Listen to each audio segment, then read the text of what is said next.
这个女人刚买菜回来，就被丈夫的关门声吓得直哆嗦，因为这个看似外表斯文的男人，实则是一个家暴男，而且染上了毒品。他时常怀疑妻子给他戴了绿帽，在毒品的麻痹下，便开始对女人进行家暴。他会像这样把女人按在沙发上，一边用鞭子抽打，一边骂着女人不检点。这还不过瘾，他还会把女人脱光，绑在一把椅子上，继续抽打，继续骂。女人发出撕心裂肺的呐喊，身体止不住的颤抖，直到丈夫筋疲力尽，她才有些许喘息的机会。而男人则会再点上一根雪茄，一边吞云吐雾，一边享受着这种在外面体会不到的成就感。女人哭得梨花带雨，却又不得不默默承受这一切，因为这个男人曾对她有恩。女人名叫纸鹤，虽然人长得很漂亮，但从小家境就不富裕。6年前认识了现在的丈夫大海，并在他的资助下念完了大学，毕业后又在他的帮助下当上了一名空姐。很快两人就结了婚，没多久儿子也出生了。起初的生活非常甜蜜，但大海在一次投资失败后，事业一落千丈，而纸鹤的事业却越来越好，马上就要晋升乘务长了。因此感受到极大落差的大海就慢慢染上了毒品。纸鹤第一次发现时，也是她第一次受到家暴。可纸鹤并没有因此嫉恨丈夫，反而主动送他去戒毒所，陪他戒毒。2个月后，纸鹤从戒毒所把大海接回了家。可她的噩梦也就此开始。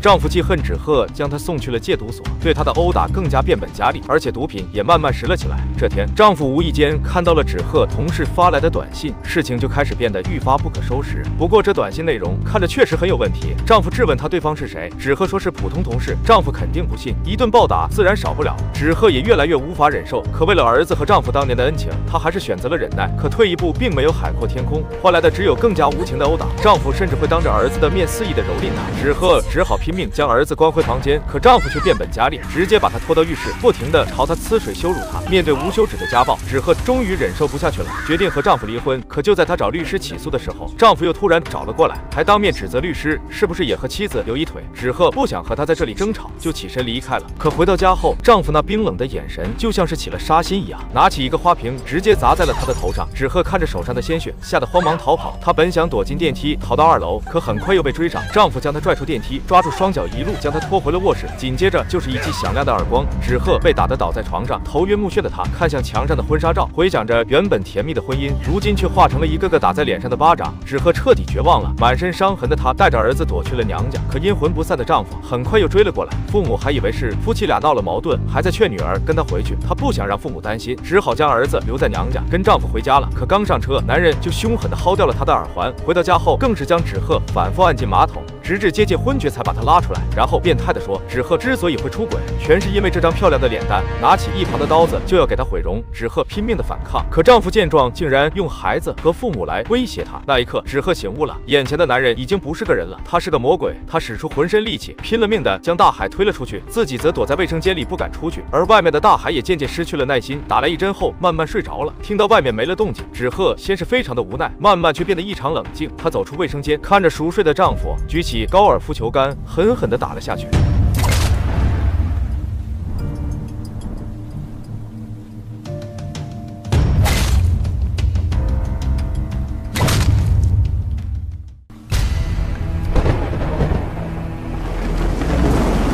一个雷雨交加的夜晚，女人趁着丈夫熟睡，用高尔夫球杆把丈夫的脑袋敲得粉碎。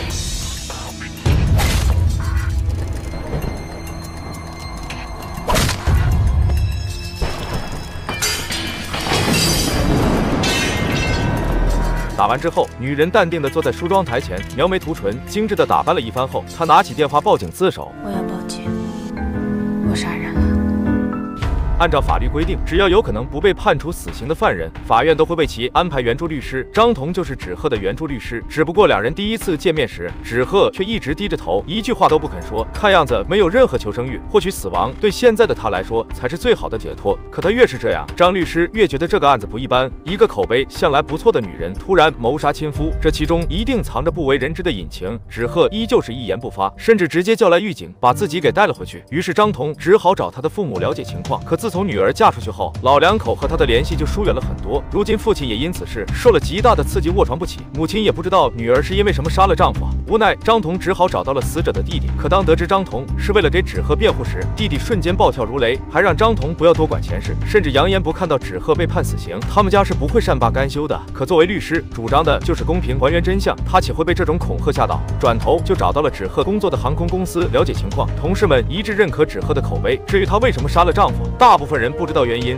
只有纸鹤的一个闺蜜认为此事可能和机长有关，因为公司里的个别人正在传纸鹤和机长的绯闻。于是张彤就找到了这个机长，可这个机长一看就很正直的样子。关于绯闻，他的解释是，那是一次出国航班，他们要在当地休整一天。当天晚上，两人在一家酒吧相遇，喝了几杯后，机长好心把喝醉的纸鹤给送回房间，没想到却被别有用心的同事看到，从而闹出了绯闻。可两人之间的确是清白的，只不过进入房间后，机长不小心碰到了纸鹤的伤口，这才发现了他身上的大量伤痕。再后来，出于同事的关心，他曾给纸鹤发过一次信息询问伤势，可一直没有收到回复。纸鹤甚至还主动申请调换了岗位。殊不知纸鹤的丈夫看到了她的短信，更加怀疑她出轨了，对她的家暴也更加惨烈，最终导致纸鹤亲手杀害了丈夫。大概了解了事件的起因后，张彤再次找到纸鹤，质问是不是家暴导致她杀了人。可此时的纸鹤依旧是一言不发，无奈她只好暂时离开。可之后却在社区中心发现了大海吸毒的记录。就在这时，大海的母亲来到律师所闹事，让张彤放弃对纸鹤的辩护，甚至他敢不同意的话，他就住在律师所不走了。张彤也懒得搭理他。可没多久，大海的弟弟也找上了门，拿出一沓厚厚的钞票，希望张彤可以放弃这个案件。张彤看到这里，更加确定这起案子不像表面上那么简单。轰走了大海的弟弟后，他再次找到了纸鹤的母亲了解情况，可母亲却着急去医院，张彤就主动帮忙照看纸鹤的儿子，还带他去吃了汉堡。可期间却撞见一对情侣吵架，男孩被吓得瑟瑟发抖。张彤见状立马意识到，孩子一定是看到过类似的场景才会如此害怕。想想这个可怜的孩子，他再次找到了纸鹤，用孩子来感化他。可即便如此，他还是不愿意活下去，因为作为一个母亲，她杀死了孩子的父亲，她不知道该如何面对自己的儿子。可张彤却拿出了孩子的一段视频。妈妈，我想你。他不是心疼你吗？那就再多给你加点伤口，让大家看个够。